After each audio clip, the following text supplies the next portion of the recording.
TEDx Amsterdam in cooperation with Sanoma. In front of me, Kevin Kelly. It's an honor to talk to you. It's a pleasure to be here. Hmm? It's a pleasure to be here. Yeah. What was the sentiment when you started, you came up on stage and people were applauding very loud?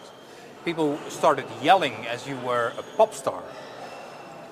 You know, I didn't even catch that because I was concentrating on what I was going to say. So I'm happy to hear that. Cool. I was in the middle of the public and I was like, okay, this is Kevin Kelly, it's not a pop star. But they were very, very, very enthusiastic before you started your presentation, but also after your presentation. You're working on a new book that will come out in October 2010. The title of the book is What Technology Wants. Can you give some fresh insights that will be also elaborated in that book? The idea of the book, What Technology Wants, is that technology is more than just the stuff in our pockets or their laptops or the things that were invented after we were born or things that don't work yet, which is the common idea of technology. I'm suggesting that it's part of a larger trajectory, a larger stream from the beginning of the universe to now, and that its importance in our lives is that it's a positive force in the world, and that we have a moral obligation to increase the amount of technology in the world. There are people who think and feel and claim that God is technology, that technology is God. There is also an anti-movement. You probably will remember the Unabomber, who was against the further development of technology. How do you feel about that statement that technology is God? I think it's not God. I think God is bigger than technology. However, I think that the trajectory of technology points to God. It is pointing to ever-increasing diversity, ever-increasing complexity, ever-increasing mindfulness and sentience, ever-increasing evolvability. And all those things are the same kind of words we would, if you were not religious, you might use to describe the idea of God. So I think they're pointing towards God, but it's obviously not God. And in that sense, what do you think of people that are very anti-technology because they think that technology is not God, but just the devil? Well, I actually think that the Unabomber is right about many things. Yeah. He's right that technology is an autonomous system that has its own kind of agenda. He's very critical of what that agenda is, the fact that it has an agenda, whereas I think that's actually one of its benefits, that it is becoming autonomous like a child. And I prefer to think about technology as a child, and that we should train it, domesticate it, educate it, and send it in our own way, which we can put our values into. Okay. You're here in Amsterdam, you're here with your son, he was in the public. I think he's a proud son. In his use of technology, is there something different in how he uses technology and how you use technology? In a certain sense, there isn't much difference. He, of course, is using technology faster than I have, and he's using technology that I never had.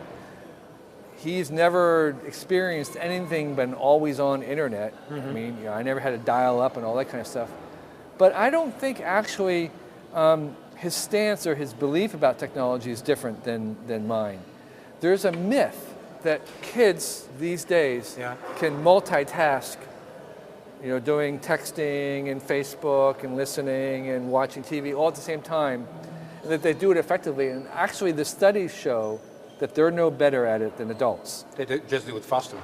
They do it faster, but they're not remembering very much. It's not very effective. So in other words, they were just as lousy at it as an adult is. They're really not any better. Although the kids think that they're better. That's the difference. And we think that they're better. Yeah.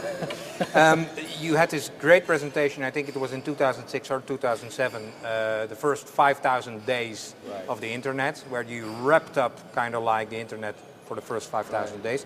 We're living in almost 2010 now, so we're 1,000 days further. Which are the things that you discovered, which are the trends, tendencies that happens now, and which differ from the first 5,000 days of the internet? Well, the main thing going on right now in the sort of second 5,000 days of the web is the fact that it's coming together into a single machine. All the individual devices we have and the computers we have, the 2 billion personal computers around the world, are all linking up and acting as if they were one large machine. We call it the cloud. Some people call it the Web 3.0, the semantic web. There's lots of names as we try to figure out what this is. But basically, it's becoming the single large super machine that everything is going to happen on. So we're going to do all the entertainment, all our business, all our social exchanges, are all going to happen basically on one machine. That has huge disruptive impact on society and business. One of my personal assumptions, and maybe you call me an idiot, you can call me an idiot if you want, is that if there would be a possible third world war, then probably the internet will be the one and sole reason that there will not be a third world war. Could you agree on that? I think that the internet could be a force for peace. Yeah. But I have to say that every single technology that has ever been invented, the inventors have claimed that it was a technology for peace, including dynamite, machine guns. So the fact that we might think that the internet is going to be a force for peace there's a long history of being wrong about that. However, I really do think that communication is I think communication is a special case, because communication is culture. It is society. It's not just not a part of it. It actually is the thing itself. And so as we augment and enhance communication, which is what this internet is doing, we're really kind of augmenting and enhancing civilization. And therefore, I think that a strong global internet will be a force for peace. Okay. Thank you very much for this interview, Kevin Kelly. Thank you. You're welcome. I'm glad to be here.